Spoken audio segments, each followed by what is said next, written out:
మనిషి నరకానికి వెళ్ళడం అనేది తను తాను స్వచ్ఛందంగా చేసుకున్న తీర్మానం, కానీ దేవుడు ఫోర్స్ చేసి పంపించడు. యేసు ప్రభువారు ఒకవేళ అనుకుంటే, మీరు అంటున్నారు చాలా మంది, మరి దేవుడు మనం పాపం చేస్తారని తెలిసినప్పుడు డైరెక్ట్ గా దేవుడు పాపం చేయకుండా చెట్టును పెట్టకపోతే బాగుండు కదా అంటే, ఆలోచించండి.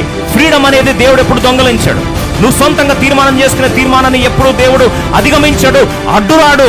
ఇంకో మాటలో చెప్పాలంటే, కల్వరి శిలువలో ఈ నరకానికి ప్రాయశ్చిత్తముగా, పాపానికి ప్రాయశ్చిత్తముగా, నిత్యాగ్ని గుండానికి పరిష్కారముగా యేసు ప్రభువారు కల్వరిలో రక్తమంతటిని కార్చి, నిన్ను ప్రేమించిన పరలోకపు తండ్రి తన ఏకైక కుమారుణ్ణి నీ కొరకు తాను అప్పగించి రక్తమంతటిని కార్చి, కల్వరిలో నీ కొరకు రక్తమంతటిని కార్చిన యేసు ప్రభువారు నీ పాపానికి ప్రాయశ్చిత్తముగా తన కుమారుని యేసు ప్రభువారిని కల్వరిలోకి అప్పగించిన పిమ్మట మార్గంను సిద్ధపరిచి, ఓ మరణమా నీ మూలెక్కడ, ఓ సమాధి నీ విజయం ఎక్కడ అని నన్ను విశ్వాసం ఉంచిన వాడు తీర్పులోనికి రాక మరణములో నుండి జీవంలోకి దాటి ఉన్నానని నిశ్చయముగా చెప్పుచున్న వాగ్దానం ఇచ్చి లాస్ట్కి ఏమన్నా తెలుసా అండి?